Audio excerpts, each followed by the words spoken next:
Welcome to the New Planner Podcast, where it's all about helping you successfully enter the financial planning profession and accelerate your financial planning career.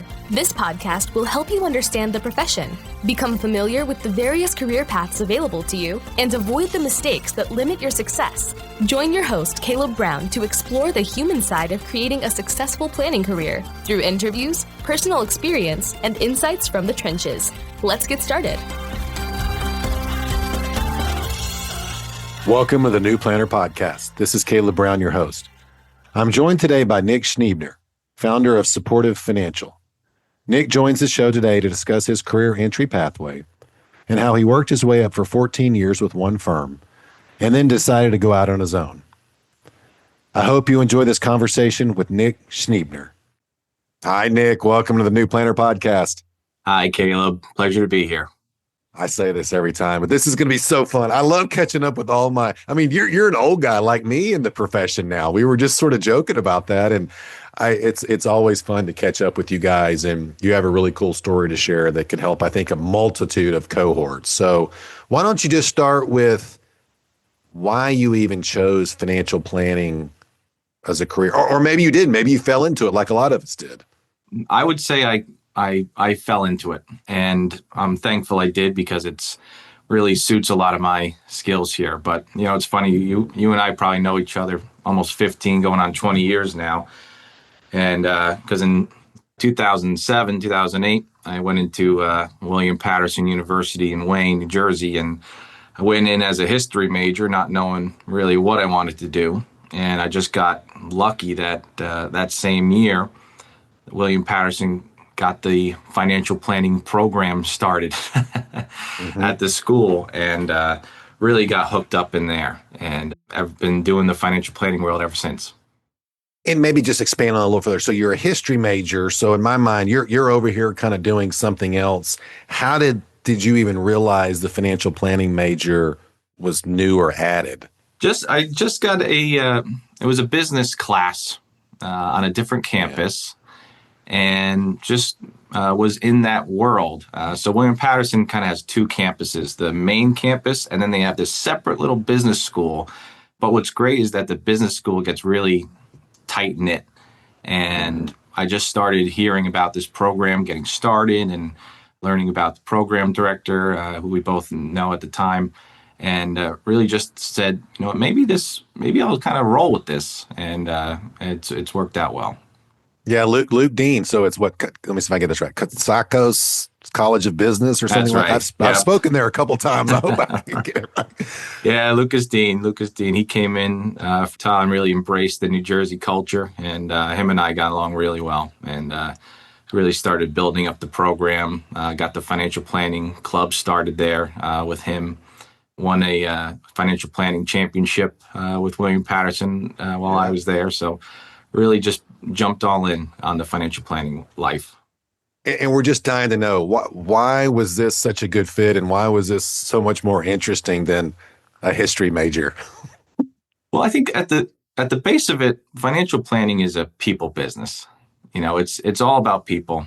And also what's nice about it is people are different, and their stories are different, and their situations are unique. And so just being able to talk different stories, and not every solution fits that every person. And so what I like about it is I like trying new things, and I like doing different things. And you are able to do that because you're dealing with people so much, just learning about their uniqueness. And what I've learned over time is that I get a lot of joy and energy talking to people. Like when I'm sitting with either a client or even a prospect or even a professional, just talking the business, at the end of it, I feel energized, right? So I started to learn that this is kind of where I'm supposed to be, as opposed to reading a history book and writing a report on something that happened, 50 years ago.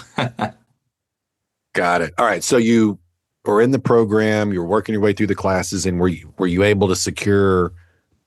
Well, you said, would you say 2008 or I said, were you able to secure an internship, or when did you have to get an internship, and then when did you graduate? So I graduated in 2011, but I got an internship in 2010. So my senior year, I got an internship. And what was That's good still about a tough time. Tough time. Tough Yeah. time. But because I was in the financial planning club, at the time we were all, when you're starting out in the school, your first job is to get an internship, get your foot in the door somewhere. So what was great about being in the program and having a club is I would bring in professionals from around the area. So I started actually, cold calling firms in the area and saying, hey, would you like to, hey, we started a club, financial planning club. Why don't you come in, talk to the kids about your business, about how you got into it. And so just personally, I started bringing in firms, just looking at NAPFA, looking at Google, just cold calling them saying, hey, you want to come in? So that was kind of a warm way to get them in the door. And it helped me get an internship because that's how I ultimately got an internship. But it also helped a lot of other kids and also professionals learn that, hey, William Patterson has a program here. And what my hope is that it helped other kids kind of get into the door there. Very nicely done. I love the initiative and like, hey, I'm helping everybody else, but if I happen to get something out of this too, I'm with you. I like that. That's right. All right, so you got the internship, and then you graduated. What happened after that? Then I graduated and with the same firm from the internship. And between 2011 and 2014, I took the internship as I'm going to take on every little responsibility I can at the firm. So, and I would recommend this to anybody who's getting an internship anywhere. Take on as many roles as possible because you're not going to start off talking to clients right away, especially when you're 20 something years old and you're just getting started. But somebody's got to order the supplies. Somebody's got to go refill the printer. Somebody's got to maybe start binding marketing presentations, like anything that somebody else is doing it. And if you can start taking on some of those little responsibilities, all of a sudden everyone starts to say, man, we can't get rid of this guy because we can't get rid of this guy or girl because all the stuff that we were doing, he's doing it now. And then that gives everyone else more time to do high level stuff. So that's taking on as many little responsibilities as possible and just volunteering to do whatever. Hey, we're looking at a new fund choice. Okay, well, maybe you take the initiative and do a little homework on it and then bring it to the investment committee meeting. Hey, we have a compliance meeting coming up.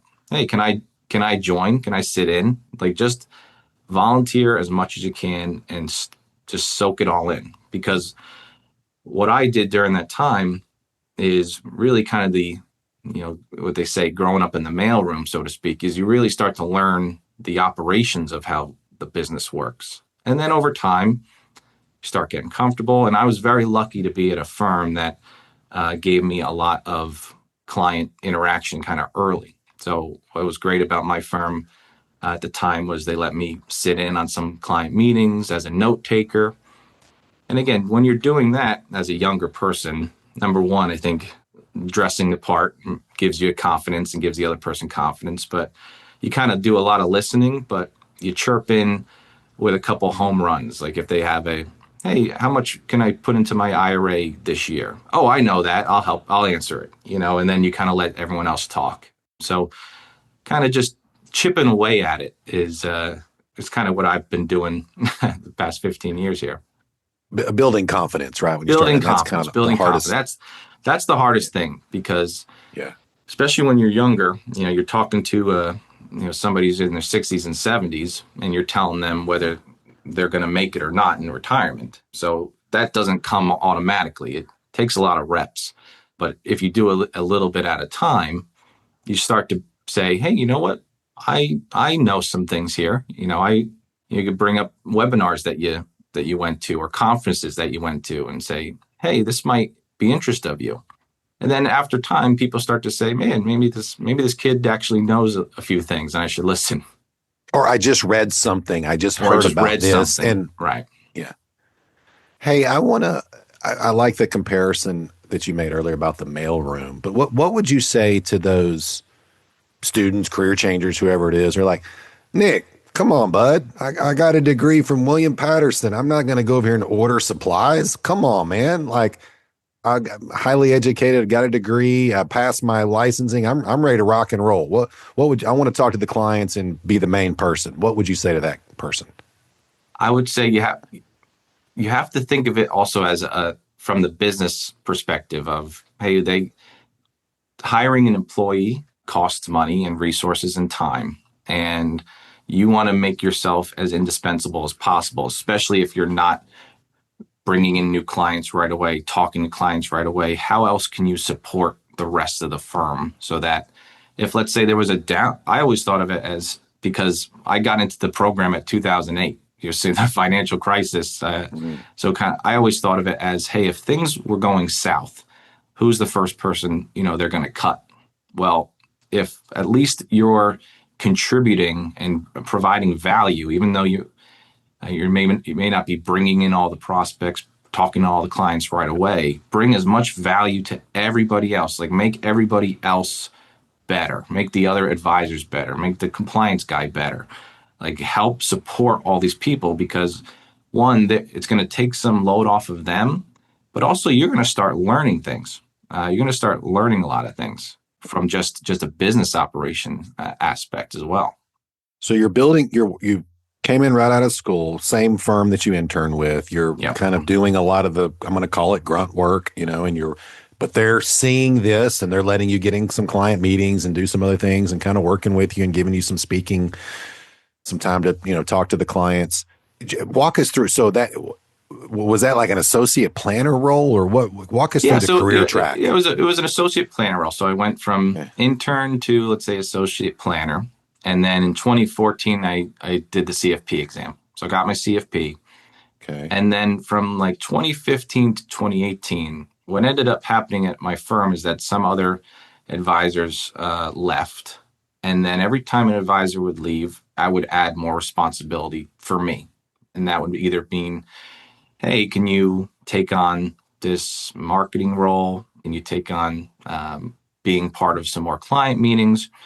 And then the major thing was compliance, believe it or not. Our chief compliance officer left like 2018-ish or something like that. And when everyone was looking around, who wants to do this? I raised my hand because, again, just the thought of taking on responsibility. And I can tell you, even though it's not the sexiest, compliance is not the sexiest, that really teaches you how everything works, because you got to know almost every aspect of what's going on at the firm when you're doing the compliance. Because when the FINRA or the SEC comes in and start asking questions, you better know every little knob that has to get turned. So that was really, between after the CFP exam and after getting compliance officer, I went from associate advisor to junior advisor, and then, ultimately senior advisor between, in early 2020s. Yeah, you were probably the only guy that raised their hand to be chief compliance officer I think we've ever had on the show. It's like, but to your point earlier, you're making yourself indispensable. It's like, no, we can't get rid of Nick, or man, we'd be in big trouble if he left, because he's doing all this other stuff and he's our compliance person. No one else wants to do it. So I love the way you've kind of positioned yourself here as your career progressed. Yeah, again, just taking the jobs almost that nobody wants, but that has to be done.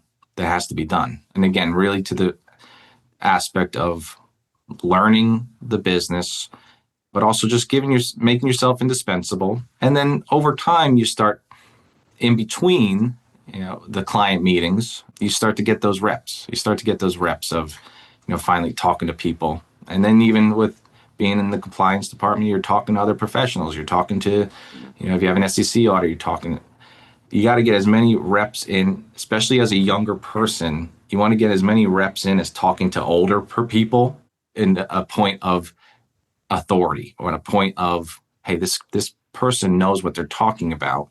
They came in, and if they first see you and they go, oh, he's probably 25, 22 years old. But then you start saying, hey, well, I know how this works, and you have a question, I'll help you answer it. Or if I don't know it, I'll find it out for you. And then following up. I think the majority of this business overall, of course, is relationships, but relationships are built with, you say, I'm going to do something, and then you follow up and do it. I hear a lot of times where people leave their advisor because the communication's not good. It's rare that it's a return situation. Hey, the returns weren't good, because markets have been good over, past 15, 20 years. We've had some dips, but a lot of times it's the communication. So if you can get your communication reps in one way or another, you're going to be fine. So you've got this a lot of responsibility, chief compliance officer, but then you also are building your career. Are you bringing in clients, but you're also working with clients as well? So it's almost, to me, like it sounds like it's two pretty big jobs. Yeah, and because we were a smaller firm, we didn't have more than 10 people at any time. So everybody's doing multiple things. So chief compliance officer, of course, there was a lot of annual stuff that would happen and then quarterly. But in the meantime, dealing with new inbound prospect phone calls. And I was in on a lot of client meetings, because just over time, and again, some advisors leaving and we didn't hire as many other replacements there. So by the time I left, I was on a lot of client meetings, but also doing the compliance, the training, and being an officer there.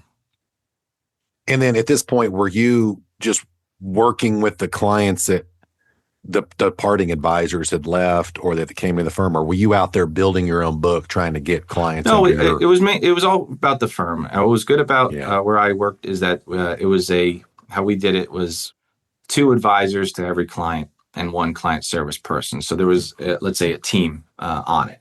So it was very rare that you'd have 1 advisor at any time. And I think that was a great thing that they did, which would have two advisors and 1 client service person, which was good in case you ever had an advisor want to take a vacation or something, or they weren't there. And then also you had multiple points of contact. So I think that was a great way for them to do it.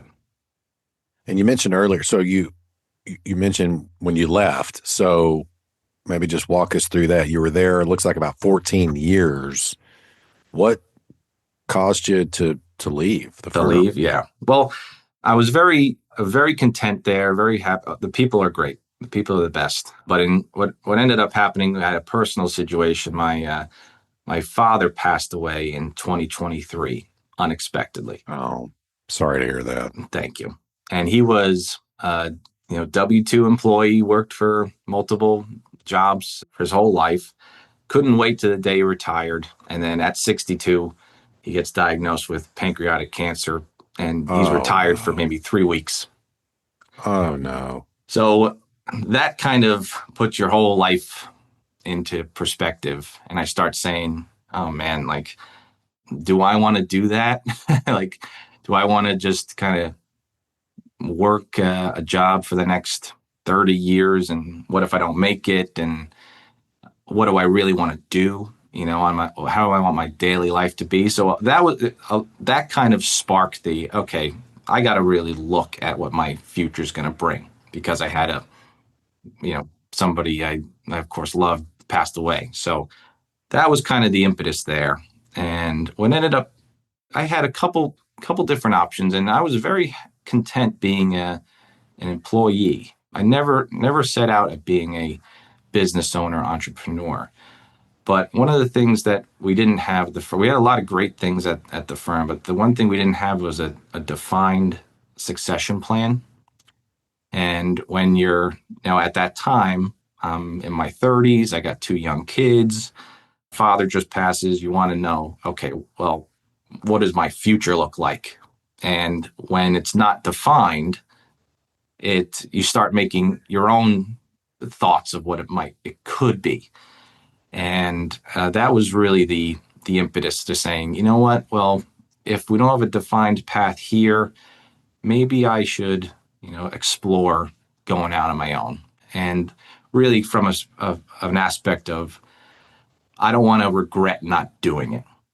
Going back to my dad passed, and I said, all right, well, I don't want to have any regrets. I don't want to make it another 30 years and being like, man, I really wish I took a shot at maybe doing it on my own. So that was really kind of the impetus of starting my own firm in 2024 when I left. And then did you have to start from scratch, or were you able to start with a couple of clients, or how did the financial piece work? A few clients found me and came with me, but a lot of it was kind of from scratch. Tried to do some social media marketing, which there's a lot of good financial advisors out there doing it. It does take a while to kind of get that off the ground. But what ended up happening for me is probably about a year into the business, I'd always had a family friend who was an advisor as a mentor during my process, and I'd always reach out to him as any questions or kind of hey, what do you think about this? And he started to think about his own kind of succession plan. So we started talking, and we're kind of in the final phases of potentially doing a succession plan on his end. So that has kind of helped stabilize some things for me and also for him as well. So we're kind of working on coming up with a kind of a succession plan. So really going from the internship through advisor role to starting the business and then ultimately entering some sort of a succession arrangement. Okay, but that's a new, because you've been on your own, just a solo for a couple of years, and this is a recent development. Yes. Wow. Yeah. Okay. That's great. So potentially taking over someone else's book of clients. Maybe just walk us through. I mean, Nick, you said, I never set out to be an entrepreneur or a firm owner. And here you are, you left sort of I think you referred to it as a comfortable content, maybe is that what you said? And W-2 sort of probably high paying job. Then you kind of go and have to hit the reset button. And then it sounds like you got some traction, you built back up, but here you are about to potentially take over someone else's business. I mean, how have you handled this, managed this shift?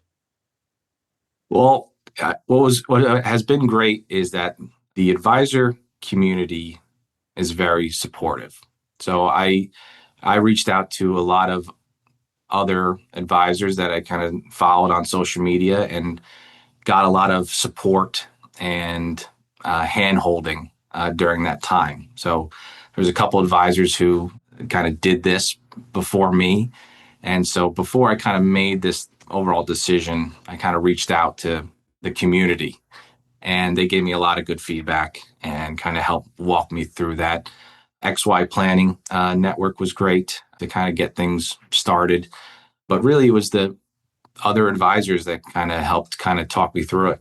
And I could tell you, as if it's something that people are thinking about, what they say is it takes about 3 years to kind of see it. As Kitsis would say, the hockey stick. And that first year is going to be the hardest, and that's for sure true. That's for sure true. But what's good, what I like about it now is that you do have a lot more daily life flexibility, but you don't have as much, you could turn yourself off flexibility. So being a business owner, you might be able to, let's say if you you don't really take a vacation day, so to speak, because you're always, even you might be down the shore or something, but you're always looking at your phone because you might not have a traditional boss, but now all of your clients are your boss. So you have to, there's definitely a difference between, hey, I have, as an employee, you have 3 weeks vacation, you have sick days and part-time off, and that's great. But also you have to be in the office. Sometimes you have to be in the office from 9 to 5, whether you're working 100% or if you have some downtime, you're there. So what's been good for me is that I got 2 young daughters. And so for now, as long as I get all my necessary things done and there's no client meetings, I can drop them off at school. I can pick them up. And that has been really beneficial for just daily life. But it's not for everybody. And you have to go through, again, not having the steady paycheck anymore and then going into, hey, for a while, you're going to have to cut into savings and you're going to be stressed like you've never been.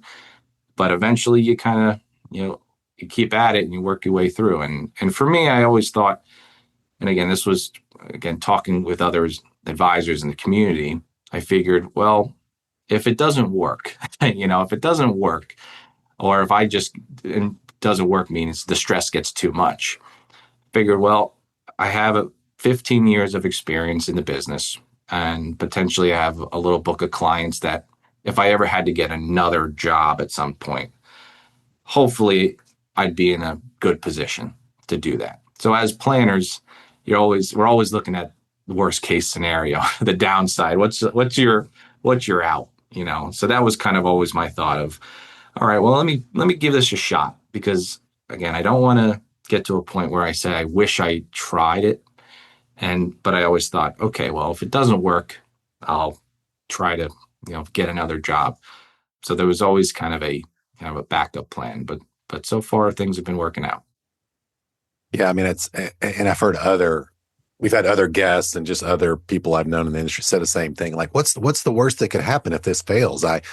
Yeah, maybe my pride's a little hurt and I have to sort of kind of admit that I failed, but at the end of the day, I'm a CFP with 15 years of experience. You know how many firms are looking for that person right now? They may not want to pay the salary you require, but they'd love to talk with you and probably, Sure. find a way to make it happen. But exactly how you said it. I mean, I think that's a good way to frame it. I mean, it's because it's a different mindset. You're right. Dan Sullivan was always telling me, like, take these free days and like you need to go try to go 24 hours without thinking about the business. And oh man, I think I just cannot do it. I'm just constantly thinking about this. And he's like, you've got to do this, so you have your focus days and you can really build the business. And got the concept, was a poor execution on my part. Sure. But totally got it. It takes a while. It takes a while to build your own. It takes a while to build your own structure, because what's good about being an employee is that you know where you have to go, you know your hours, and you know what you have to do. As an owner, your hours could be whatever you want it to be, and that sounds good, but sometimes you start the day with, okay, what time do I have to get in, and what am I supposed to do? What am I doing today?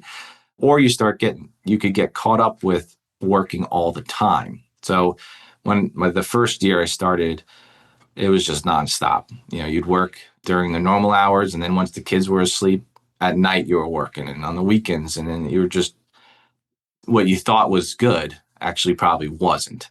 So what I've kind of learned over time now is, this is my job now. Like, this is, and my wife helped me with that. It's like, this is your job now. Like, you can, I usually get in around 8:30 and, do. What's also helped too is, for me, I was working from home for about a year, and some people do thrive with it. For me, getting a small little office now that I have has really helped, because it just kind of, again, it's really a mindset piece. Doing the business is really all about your mindset. You could go in every day, you got to really determine what you're going to do that day.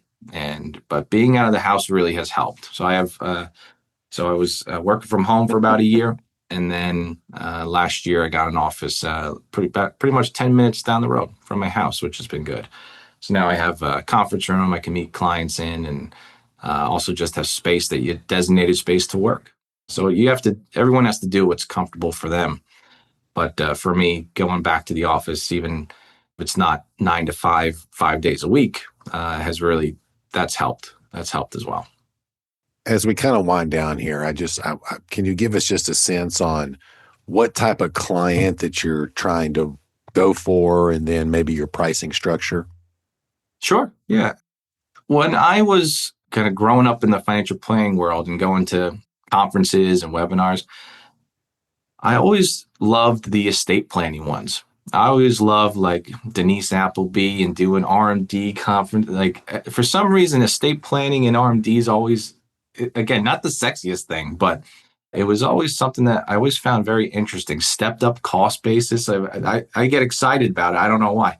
But so my main focus right now is I deal a lot with estates. I deal a lot with inherited IRAs. And because 2020 came out, you have the new RMD rules. Also, again, with my father passed, kind of helping my mother with a lot of financial stuff. And it leans well to my general sense of being, is just helping people when they need it. So and also I deal a lot with some special needs families. I have a special needs brother. So dealing with again, estate planning for that. So it all kind of revolves around, thinking about your estate, whether it's you have an inherited IRA or you have a special needs child. That's really been my focus. And right now, as far as pricing, of course, I could still do, a percentage of AUM or something like that. But I also have a financial planning RIA that I can do on retainer or hourly. So I've really positioned myself where I can try to help as many people as I can in whichever way fits good for them. Because some people still like having someone manage their funds and also having the financial planning. But some people say, you know what, I have a 401k at work. I'm not going to retire for another 10 years, but I need some help. So being able to do it a few different ways has really helped. Really awesome, Nick. Well, any final comments that you'd like to leave the audience with?